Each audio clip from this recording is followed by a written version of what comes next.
खबरों में और मैं हूं आपके साथ सपना दीपक मद्देशिया। बुलेटिन का आगाज करेंगे। चंडीगढ़ में मुख्यमंत्री नायब सिंह सैनी ने कई अहम घोषणाएं की हैं। मुख्यमंत्री ने कहा कि HKRN के लोगों ने उनसे कहा था कि उनके वेतन में बढ़ोतरी नहीं हो रही है।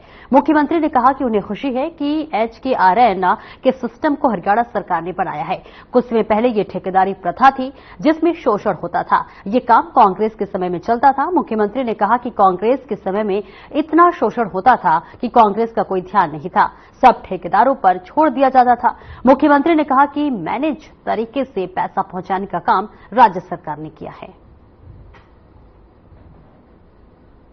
कौशल रोजगार निगम के जो हमारे कर्मचारी हैं, लगभग हरियाणा प्रदेश के अंदर जो लेवल 1 और लेवल 2, लेवल 3 के कर्मचारी हैं, 1,19,861 ऐसे कर्मचारी हैं जिनको आज जो उनका मिनिमम पे स्केल है उसके माध्यम से 8% की बढ़ोतरी की गई है। और हमारे जो कौशल रोजगार के सभी भाई बहन हैं उनको आज इसका बड़ा लाभ मिलेगा। और 1 तारीख से 1 जुलाई से ये इफेक्टेड होगा। जो 1 जुलाई ये आई है, इससे उनको इसके अंदर लाभ मिलना शुरू हो जाएगा। चंडीगढ़ में मुख्यमंत्री आवास पर भारतीय मजदूर संघ के कार्यक्रम का आयोजन हुआ, जिसमें मुख्यमंत्री नायब सिंह सैनी ने भी शिरकत की। इस मौके पर कई मंत्री और विधायक भी मौजूद रहे। साथ ही श्रम विभाग के वरिष्ठ अधिकारी भी बैठक में शामिल हो गए।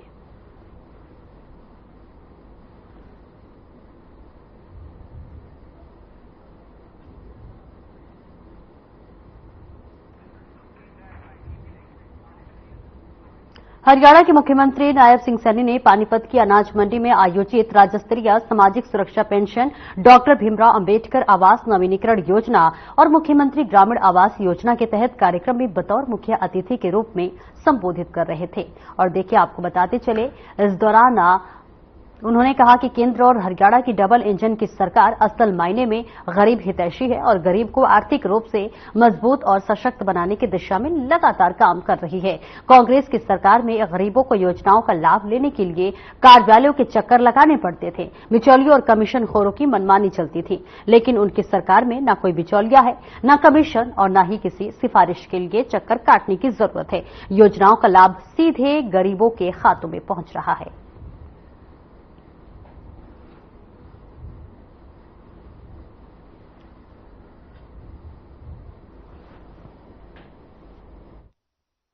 और आज इस कार्यक्रम में हमने वर्चुअल भी बात किया है।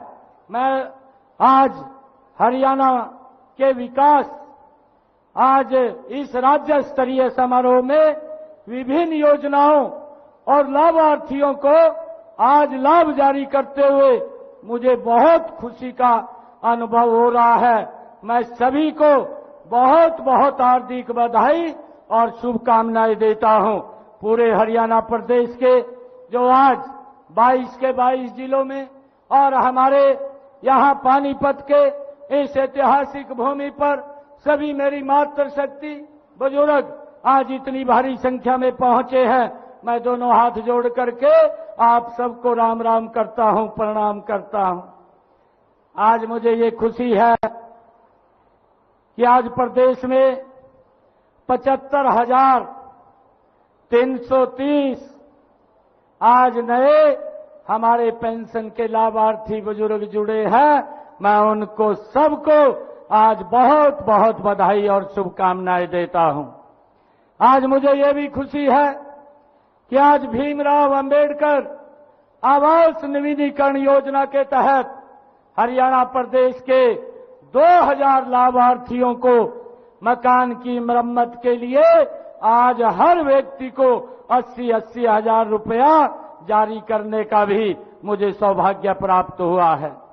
आज मुझे हरियाणा प्रदेश के मुख्यमंत्री ग्रामीण आवास योजना के तहत 100-100 वर्ग गज के प्लाटों का कब्जा और आज 6,300 लोगों को अधिकार पत्र 1-1 लाख रुपया उनके खाते में आज डालने का भी ये अवसर मिला है, ताकि वो अपना मकान ले सके, 100 गज का प्लाट ले सके। ये सरकार की नीति और योजना थी, उसके तहत मैं सभी को आज उनके खाते में यहां से एक क्लिक से वहां पैसा पहुंचा है। मैं उन सबको बहुत बहुत बधाई और शुभकामनाएं मैं देता हूं। सचिव थाना सिविल लाइन लेड इंस्पेक्टर राशिलावंती जानकारी देते हुए कहा कि देश भर में 3 नए आपराधिक कानून लागू हो गए हैं। 51 साल पुराने सीआरपीसी की जगह भारतीय नागरिक सुरक्षा संहिता लेगी और वहीं भारतीय दंड संहिता की जगह भारतीय न्याय अधिनियम लेगा और इंडियन एविडेंस एक्ट की जगह भारतीय साक्ष्य अधिनियम के प्रावधान लागू होंगे। महिलाओं से जुड़े ज्यादातर अपराधों में पहले से ज्यादा सजा मिलेगी। वहीं इलेक्ट्रॉनिक सूचना से भी एफआईआर दर्ज हो सकेगी। उसकी जगह अब बीएनएसएस और बीएनएस और बीएसए के तहत हम इसमें अब कार्रवाई अमल में लाएंगे प्रत्येक थाने में।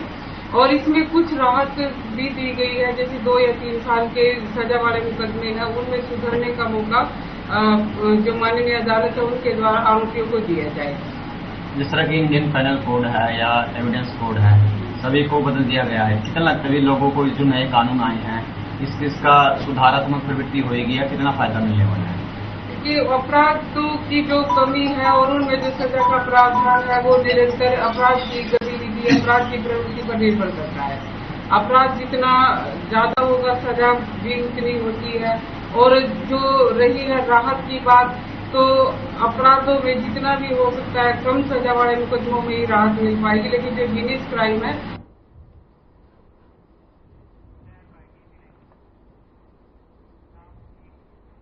देश में नए कानून के लागू होने के बाद सारे नियम कायदे बदल जाएंगे। इनमें कई नई यानी कि धाराएं शामिल की गई हैं। जो कुछ धाराओं में बदलाव है, कुछ हटाए गए हैं। नए कानून लागू होने पर आम आदमी, पुलिस, वकील और अदालतों के कामकाज में काफी बदलाव होगा। पुराने कानून को बदलकर नए कानून को लेकर कामकाज में काफी समय तक दिक्कतों का सामना करना पड़ेगा। वही कानून में संशोधन की आवाज तो पहले से ही चली आ रही थी और आज से कानून में बदलाव को लेकर काफी कुछ बदलने जा रहा है।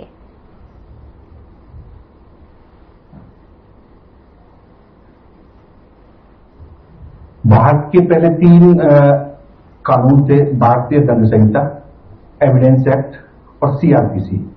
अब इनको बदल के भारतीय न्याय संहिता 2023, भारतीय नागरिक सुरक्षा शांति 2023, भारतीय साक्ष्य अधिनियम 2023 तीनों में तब्दील कर दिया गया है। जिसमें से जैसे 302 की जो धारा थी उसको 103 में तब्दील कर दिया गया। इस तरह से बहुत ज्यादा परिवर्तन कानून में आए हैं।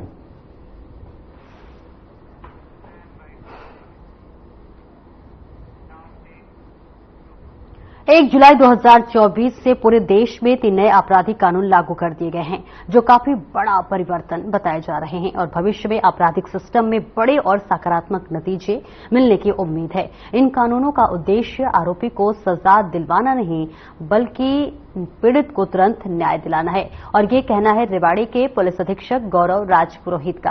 अपने कार्यालय में पत्रकारों से 3 नए आपराधिक कानूनों पर बारीकी से चर्चा कर रहे थे। वहीं पुलिस अधीक्षक गौरव राजपुरोहित ने इन नए कानूनों पर ज्यादा जानकारी देते हुए कहा कि अब पीड़ित पक्ष को न्याय पाने के लिए पहले की तरह वर्षों तक थानों और कोर्ट कचहरियों के चक्कर नहीं काटने पड़ेंगे और एफआईआर से लेकर कोर्ट के अंतिम फैसले तक पुलिस की पूरी प्रक्रिया तथ्यों पर आधारित होगी, ताकि पीड़ित को तुरंत न्याय मिल सके।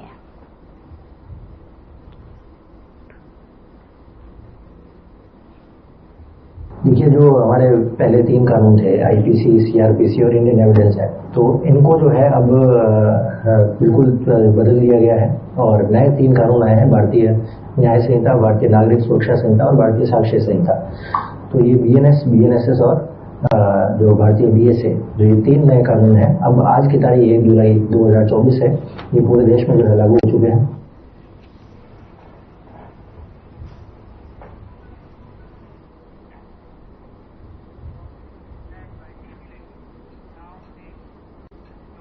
इंद्री में दिव्यांशु बुद्धिराजा ने धन्यवादी दौरा किया है। इस दौरान एक मीटिंग का भी आयोजन किया गया। इस अवसर पर कांग्रेस पार्टी के सभी स्थानीय नेता सहित भारी संख्या में लोग मौजूद रहे।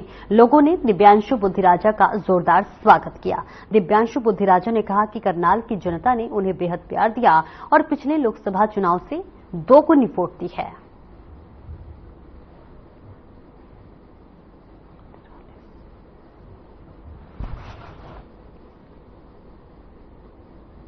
हमारा धन्यवादी दौरा हो रहा है और इसी को लेकर आज इंद्री विधानसभा में धन्यवाद सभा आयोजित की गई, जिसमें कांग्रेस पार्टी के सम्मानित स्थानीय सभी नेताओं की मौजूदगी में और कांग्रेस के सभी कार्यकर्ताओं को यहां संगठित करके सबका इस चुनाव में कांग्रेस पार्टी का जो समर्थन किया, जो कांग्रेस का जो वोट शेयर है वो दोगुना करने का काम किया, तो इसको लेकर आज सभी कार्यकर्ताओं को यहां संगठित करके आज उनका धन्यवाद किया गया। और मैं आपके माध्यम से भी सभी कांग्रेस के नेताओं व कार्यकर्ताओं का इस चुनाव में मेरा समर्थन करने के लिए, मेरा साथ देने के लिए मैं दिल की गहराइयों से उनका आभार व्यक्त करता हूं। हरियाणा के विधानसभा के डिप्टी स्पीकर रणबीर गंगवा ने कहा कि राज्य स्तरीय महाराजा दक्ष जयंती समारोह का आयोजन 21 जुलाई को हिसार में किया जाएगा। बालसमंद रोड स्थित दक्ष औद्योगिक प्रशिक्षण संस्थान के मैदान में आयोजित होने वाले जयंती समारोह में मुख्यमंत्री नायब सिंह सैनी बतौर मुख्य अतिथि शिरकत करेंगे। श्री रणबीर गंगवा सोमवार को स्थानीय लोक निर्माण विभाग के विश्राम गृह में पत्रकार वार्ता को संबोधित कर रहे थे। उन्होंने कहा कि इस समारोह में प्रदेश भर से भारी संख्या में लोग पहुंच राज्य सरकार द्वारा क्रीमी लेयर की सीमा बढ़ाकर 8 लाख रुपए करने और सरकारी नौकरियों में पिछड़ा वर्ग की बैकलॉग को पूरा करने की घोषणा करने पर मुख्यमंत्री नायब सिंह सैनी का आभार व्यक्त करते हुए उनका अभिनंदन करेंगे। वहीं 21 जुलाई को आयोजित होने वाले इस जयंती समारोह की तैयारी शुरू कर दी गई है।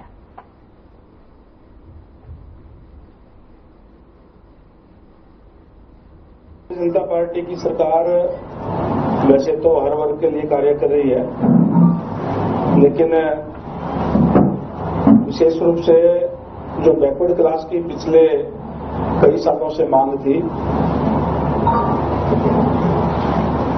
कि क्रीमी लेयर की जो सीमा है वो 8 लाख की जाए, सेंटर की तर्ज पे की जाए और बैकलॉग को भी पूरा किया जाए और अनेक तरीके की मांगे थी। मैं धन्यवाद करूंगा हमारे मुख्यमंत्री आदरणीय नायब सैनी जी का, जिन्होंने वहीं पूर्व सैनिक ओम प्रकाश जो कि गांव पाडला के रहने वाले हैं, प्रशासन द्वारा उनके गांव में 28 तारीख को पैमाइश की जा रही थी और वह भी उसे देखने पहुंच गए, लेकिन अगले ही दिन पैमाइश में खड़े होने के कारण रंजिश रखते हुए इस गांव के 4 लोगों ने उन्हें रास्ते में रोक लिया और उनके साथ मारपीट शुरू कर दी। ओम प्रकाश ने बताया कि वो अपनी जान बचाते हुए पाइप फैक्ट्री चला गए और वो लोग भी उनके पीछे पीछे फैक्ट्री में आ गए और वहां लाठी डंडों, शराब की खाली बोतल और खेती में प्रयोग की जाने वाली कसी से उन पर हमला शुरू कर दिया और उन्हें घायल कर वहां से फरार हो गए। ये पूरी घटना वहां लगे सीसीटीवी कैमरे में कैद हो गई। पूर्व सैनिक की शिकायत और सीसीटीवी के आधार पर पुलिस ने 4 लोगों के खिलाफ मामला दर्ज कर आगे की कार्रवाई शुरू कर दी है।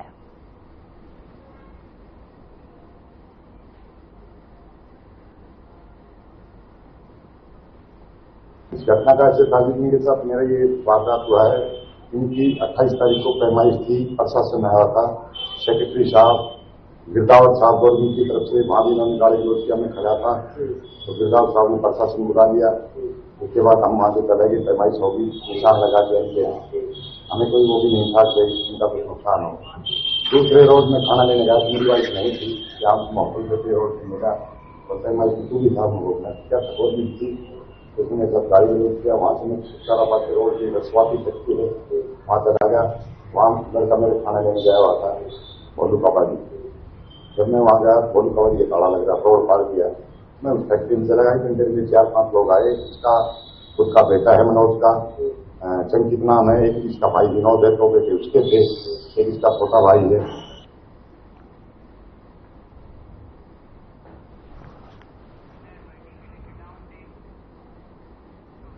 मानसून जल्द दस्तक देने वाला है। मानसून के साथ बीमारियों का खतरा भी मंडराने लगता है, जिसको लेकर स्वास्थ्य विभाग अलर्ट मोड पर है। आपको बता दें कि हर साल मानसून में डायरिया के मरीजों में इजाफा होता है। मुख्य चिकित्सा अधिकारी रेणु चावला ने अपील की है कि बच्चों का खास ध्यान रखें।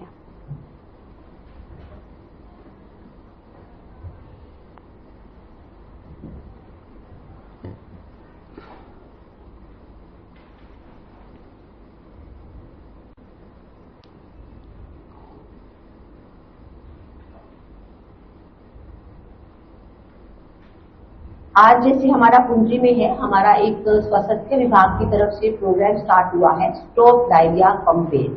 ये हमारा 1 जुलाई से लेके 30 अगस्त तक चलेगा, क्योंकि इन्हीं दिनों में बरसात के कारण या कुछ अदर कारणों के कारण डायरिया के केसेस के लिए सबको अवेयर किया जाएगा।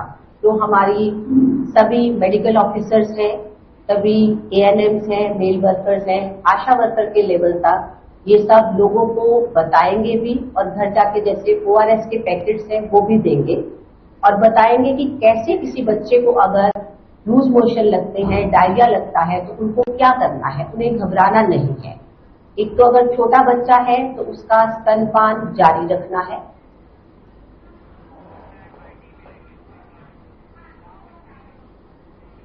वहीं हिसार के सेक्टर 33 में करोड़ों रुपए की सड़क पर बरसात में तारकोल बिछाया गया है। इसका एक वीडियो भी सोशल मीडिया पर वायरल हो गया है, जिसमें दिख रहा है कि बरसात होने के दौरान सड़क पर रोड तैयार करने का जो माल है डालते हुए मजदूर दिखाई दे रहे हैं। सरकारी सूत्रों के अनुसार बताया जा रहा है कि सड़क 5 करोड़ से अधिक की लागत से तैयार की जा रही है। हिसार के सेक्टर 14 बारिश के दौरान सड़क निर्माण का मामला नगर निगम के अधिकारियों के सामने आया है और जब सड़क बनाई जा रही है उस समय बारिश शुरू हो गई थी। इसका सोशल मीडिया पर वीडियो भी वायरल हुआ और इस मामले में संबंधित अधिकारियों ने ठेकेदार से नोटिस देकर जवाब मांगा है। सरकारी नियमों के अनुसार अत्यधिक ठंड और बारिश में तारकोल की सड़क को बनाई नहीं जा सकती है।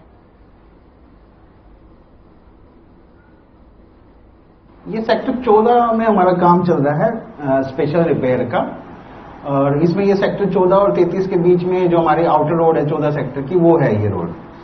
और ये उस दिन 29 तारीख का वाकया है कि हमारा काम तो सुबह से चल रहा था, लेकिन उस दिन अचानक बारिश आई, वो कोई 4-5 mm बारिश के करीब है, और जो लास्ट जो मटेरियल बचा हुआ था वो मशीन में डल गया था और उसी को कॉन्ट्रैक्टर लेकर रहा था। लेकिन फिर भी हमने हमारे मतलब उसके लिए कि भाई अगर ये खराब होता है रोड, इसकी हम टेस्टिंग भी कराएंगे, और हमने कॉन्ट्रैक्टर को हिदायत भी दे दी कि इसको उखाड़ के दोबारा बना दें। और वैसे भी हम इसमें थर्ड पार्टी रिपोर्ट कराते हैं हमेशा, तो हमारी तरफ से इसमें कोई वो नहीं है। तोशाम में हुई बारिश से कस्बे के कई क्षेत्रों में जलभराव की स्थिति बन गई है। इससे आम लोगों को भारी परेशानियों का सामना करना पड़ा।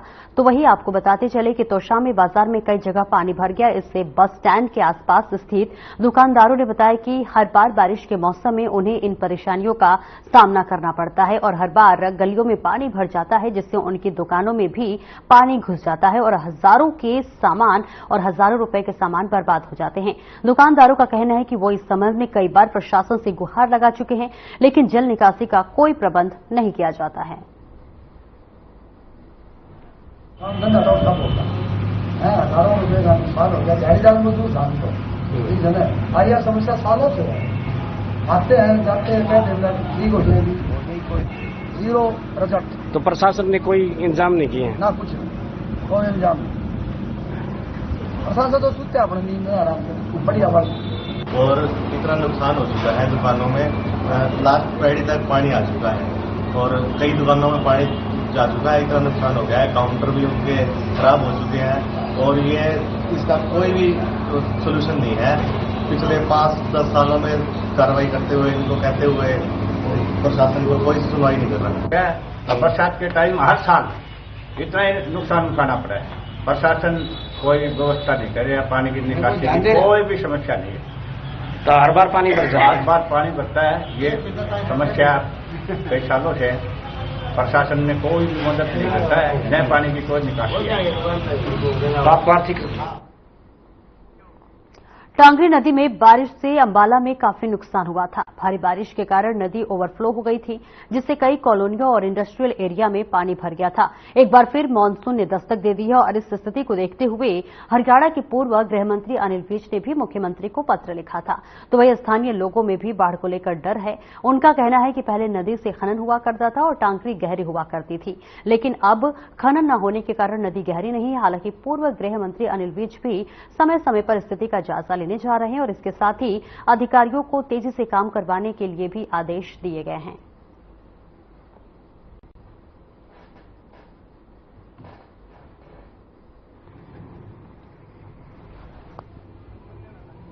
नाम मनीष कुमार है अपने। ये यहाँ पर डांगरी की वजह से, पानी आने की वजह से यहाँ हमने कम से कम 100 बिल्डिंग उठा दी है।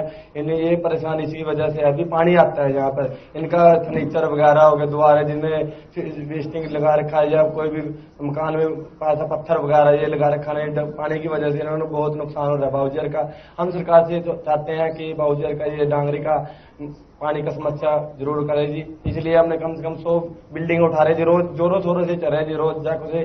तो यहाँ जी इस टाइम भी मेरे कम से कम 4 काम लग रहे हैं यहाँ पे डांगरी के अंदर जी।